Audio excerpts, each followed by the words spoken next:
मैंने कहा देश के पिछड़ों की आधी आबादी है। कांग्रेस ने उत्तर प्रदेश और बिहार जैसे देश के सबसे बड़े हिंदी पट्टी के सबसे बड़े राज्यों में और उत्तर प्रदेश सबसे बड़ा उत्तर प्रदेश में गोविंद बल्लभ पंत से नारायण दत्त तिवारी तक कांग्रेस की दृष्टि में एक भी पिछड़ा इस लायक नहीं रहा कि मुख्यमंत्री बने। और धर्मेंद्र से ये हमको बता रहे कि वो पटवारी ही पीडीए का नहीं है। अरे भैया, मुख्यमंत्री और पटवारी बराबर है ना, ये नहीं चलेगा। अब मैं आता हूं भाजपा के पास, एक उदाहरण दे दूं, एक दृष्टांत दे दूं, फिर भाजपा के पास जाता हूं, भाजपा उत्तर देंगी। जो आरोप लग रहे हैं, नावेद जी, समाजवादी पार्टी की सरकार थी, इसी गाजियाबाद में एक नौजवान कप्तान होके आया।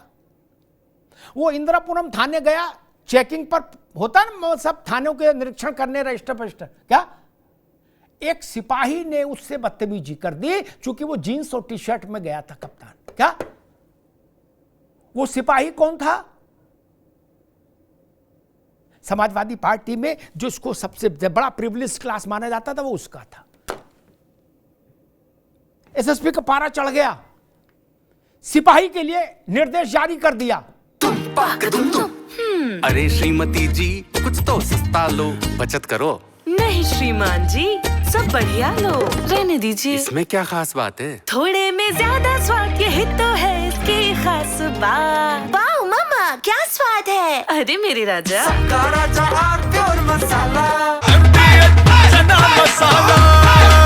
अब छोलिया हो या लोबिया, सफेद चने या काले चने, सब कुछ मजेदार बने। क्योंकि पान भी खा रहा था सिपाही, बेहतरीन चूना हाथ में लगाया था। वो चला है कप्तान गाड़ी में बैठकर, एक फोन आता है, कहता भाई तुम गाजियाबाद, तुम्हें ये सब देखने, लड़ाई झगड़ा करने के लिए भेजा है, ये सब मत क्या करो। सिपाही वहीं रह जाता है, सिपाही वहीं रह जाता है। धर्मेंद्र जी हमको बता रहे हैं कि कैसे शासन चलता है। अरे मित्र, हमने शासन चलते देखे हैं महाराज।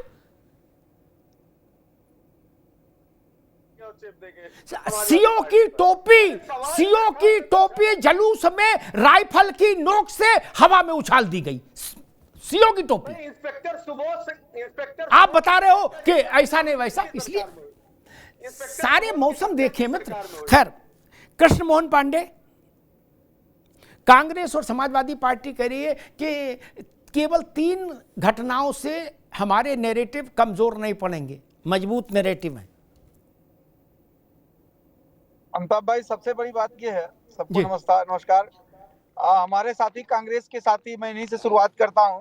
आप और नावेद भाई इतने अनुभवी व्यक्ति हैं कि दोनों लोग, आपने भरपूर जवाब भी दिया। मुझे लगता है हमारे कांग्रेस के साथी ने कहा कि 3 डेमो दिखा के आप चीजों को डाइवर्ट नहीं कर सकते हैं, हमारा मिशन आगे चलता रहेगा। चलता रहे साहब, आप जिंदाबाद, आपका मिशन, परंतु मिशन को पूर्ण करने का और समाप्त करने की नैतिक जिम्मेदारी प्रदेश की जनता और देश की जनता को है। और उसने 19 में आपके पिछड़ा, दलित और अल्पसंख्यक के गठजोड़ को स्वाहा कर दिया था। ये पूरा देश देखता था। भाई लोगों ने कहा था 19 में कि एक तरफ दलित बहन जी, एक तरफ अखिलेश जी, ये दोनों वोट मिल गए, प्रदेश के 60% वोट हो गए, कांग्रेस भारतीय जनता पार्टी हो गई स्वाहा। गाजीपुर से गाजियाबाद तक एक सीट नहीं निकलेगी। हुआ क्या कि गाजीपुर से गाजियाबाद तक ये स्वाहा हो गए, भारतीय जनता पार्टी की सीटों सर्वाधिक सीटें आई।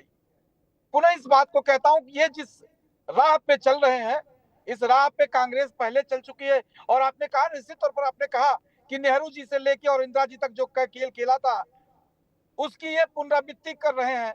लाल डेंगा इस देश से किसी से छिपा नहीं है। लाल डेंगा को एक जाति के नाम पर, एक संप्रदाय के नाम पर किसने उत्पन्न किया, और उसकी आग आज तक देश झेल रहा है। मणिपुर और नागालैंड में शायद भारतीय जनता पार्टी की सरकार यदि नहीं आती तो वो उग्रवाद आज तक समाप्त नहीं होता। ये इनकी परिपाटी रही है। खालिस्तानियों को किसने आगे बढ़ाया?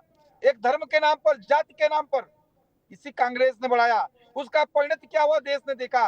तो मित्र, मैं पुनः इस बात को स्पष्ट कर दूं अपने कांग्रेस के साथी को कि जब जाति का खेल खेलेंगे, संप्रदाय का खेल खेलेंगे, क्षेत्रवाद का खेल खेलेंगे, तो उसकी जो दुर्गति होगी, जो उसकी जो परिणति आएगी, हमारी आने वाली संतानें भुगतेंगी। तो मैं पुनः एक बार निवेदन करूंगा कि इसको छोड़कर राष्ट्रीयता के भाव पर आइए, देश को विकास की दृष्टि पर ले जाने का काम कीजिए, अन्यथा आपने जो खेल खेलना शुरू किया है उसकी स्थिति ठीक नहीं होगी।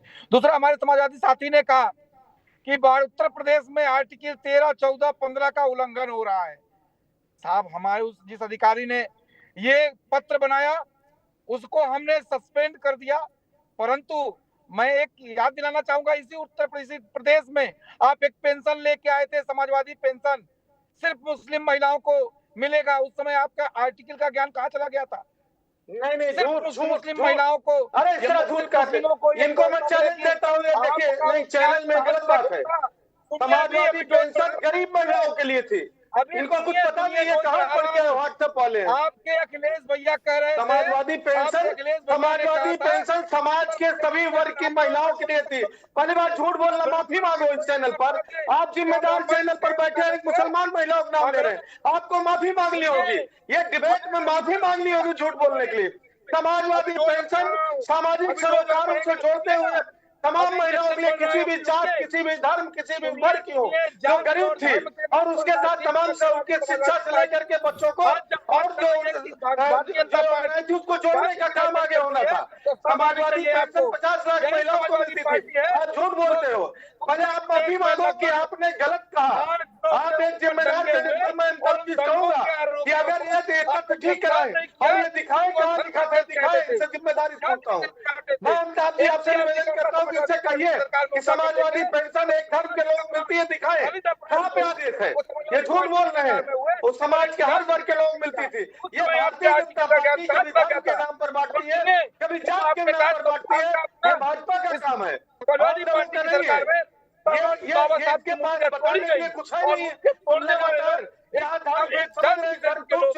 वो कौन लोग थे ये आप जानते हैं। पिछड़े दलितों को ये संविधान का ज्ञान, ये आर्टिकल का ज्ञान देश की जनता को है। आप इस तरह से बर्बाद नहीं सकते, समिट नहीं कर सकते हैं। इस तरह नहीं और सुनिए, सुनिए ना, माफी मांगो, आप ऐसे नहीं बोल सकते। सुनिए, पहले आप माफी मांगो, आपने मांगो कि कहा था कि सारी व्यवस्था आपने कहा आपको माफी कब मांगोगे। समाजवादी पेंशन केवल मुस्लिम महिलाओं को मिलती थी, माफी कहा था कि पहले माफी मांगो, तब हमें हमारी लड़ाई माफी मांगो या कागज मैं दिखाओ। इस बात को कहता हूँ, आप लेकर के आइए, आप लेकर के आइए, मैं क्या कर रहा हूँ, आप लेकर आइए, माफी मांगिए। मैं आग्रह करता हूँ कि ये गलत बात है। इस तरह के व्हाट्सएप इंडस्ट्री वालों को बैठा करके अगर डिबेट करवाएंगे, ये लोग क्या पढ़ के आते हैं, कौन सा कागज लेके आए, ये दिखाओ जहाँ पे लिखा हो, जहाँ पर आदेश हो धर्म के आधार पर। क्या देश का नागरिक समाजवादी अगली जाति में देश का नागरिक है? आपके संविधान के अंतर्गत आता है। आप झूठ बोल के इस बात को दोहराता हूँ, आप झूठ बोल के अगलों की पुनः आप झूठ बोल रहे हैं। पुनः मैं पूछता हूँ इस बात को, नहीं भाग सकते हो। आपको सुप्रीम कोर्ट ने बार-बार कहा कि जात और धर्म के आधार पर कोई आदेश नहीं। सुनिए, समाजवादी पेंशन को लेकर के झूठ बोला कि नहीं, पार्टी आप माफी मांगो। जाति की बात करने वाली, धर्म की बात करने वाली अखिलेश यादव, अब जब माफी मांगो, एक बेहतर व्यवस्था चल रही है, कानूनी रूप से देश चल रहा है, वैकल्पिक व्यवस्था आगे बढ़ रही है, माफी मांगो, विकास, आर्थिक विकास, राजनीतिक विकास और उसके साथ साथ सांस्कृतिक विकास हो रहा है, तो वो आपको दर्द हो रहा है। वो ये दर्द इसलिए नहीं हो रहा है क्योंकि विकास हो रहा है, दर्द इसलिए हो रहा है क्योंकि आपके पैर से वोट बैंक की, पिछड़ों की जो वोट है, आपके पैर से वो जमीन खिसक गई है। पुनः मैं कह रहा हूँ, खिसक गई है। और आप आने वाले समय में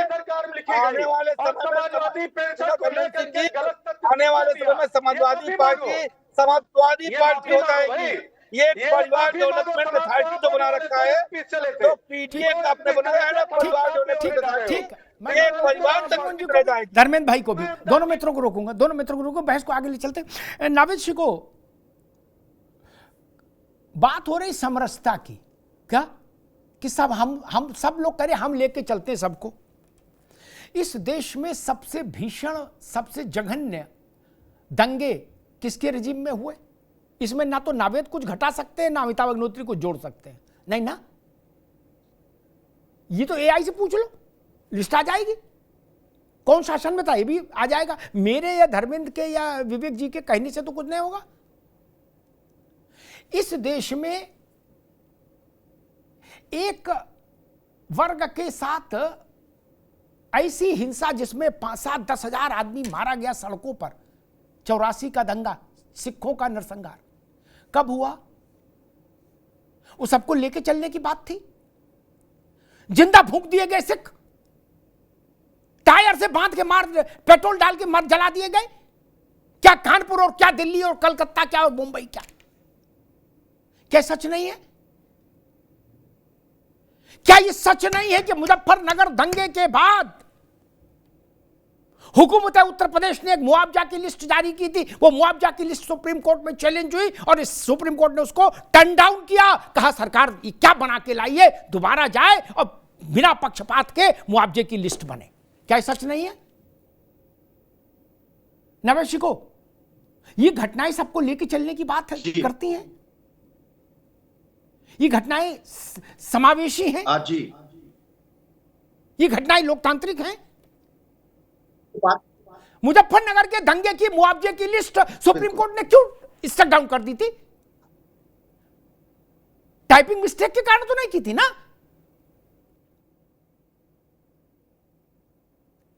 जी नावेशी को जी, धर्म और जाति को लेकर जब भी भारतीय जनता पार्टी सरकार पर आरोप विपक्ष लगाएगा तो ये सब किस्से कहानियां जरूर याद किए जाएंगे और इन बातों को झुटलाया नहीं जा सकता है।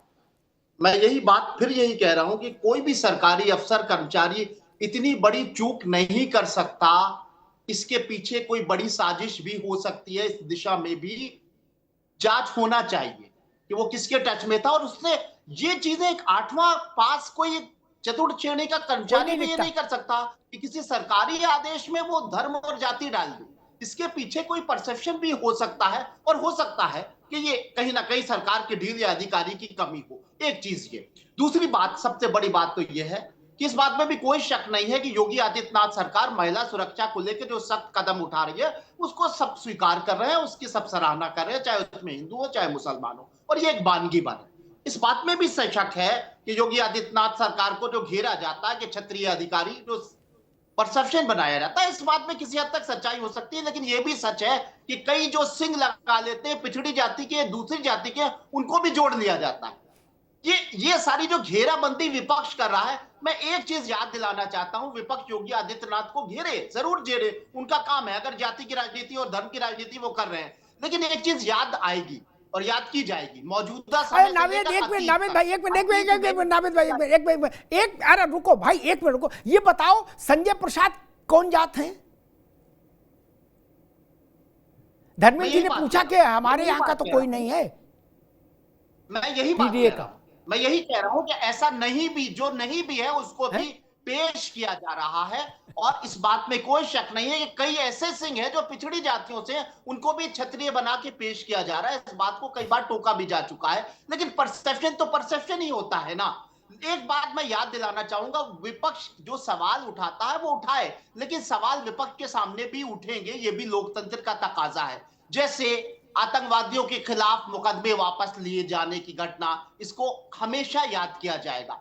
आज ये अतीत की बात हो गई। वर्तमान की बात मैं आपको याद दिलाना चाह रहा हूं, वही समाजवादी पार्टी जो जाति और धर्म की राजनीति के ऊपर सवाल उठा रही है, वो आजकल उत्तर प्रदेश के गरीब बस्तियों के, पिछड़ी हुई जगहों के गरीब बच्चों को पढ़ा रहे हैं उनके कार्यकर्ता। अच्छी बात है, सराहना करने बात है, लेकिन वहां तख्ती लगती है पीडीए। बच्चों को पढ़ाने के लिए तख्ती लगती है पीडीए, यानी वहां पर कोई गरीब क्षत्रिय समाज का, ब्राह्मण समाज का या कायस्थ समाज का आ जाएगा तो उसका कान पकड़ के क्या बाहर कर देंगे समाजवादी पार्टी के कार्यकर्ता। आप पढ़ाई में भी अगर जाति को ला रहे हो और पीडीए को जोड़ रहे हो, तो आप योगी आदित्यनाथ के ऊपर सवाल किस मुंह से खड़ा करोगे? आप कैसे ये सवाल खड़ा करोगे? आप भी तो जाति का खुलेआम नंगा नाच कर रहे हो। आपने आतंकवादी अगर मुसलमान थे तो उनके मुकदमे वापस ले लिए थे आपकी सरकार ने। वर्तमान में आप पीडीए के परसेप्शन पर बच्चों की पढ़ाई में भी जाति को ला रहे हो। आप योगी को कैसे घेरोगे? सवाल ये भी है। अरे श्रीमती जी, कुछ तो सस्ता लो, बचत करो। नहीं श्रीमान जी, सब बढ़िया लो, रहने दीजिए। इसमें क्या खास बात है? थोड़े में ज्यादा स्वाद, यही तो है इसकी खास बात। वाओ मामा, क्या स्वाद है? अरे मेरे राजा,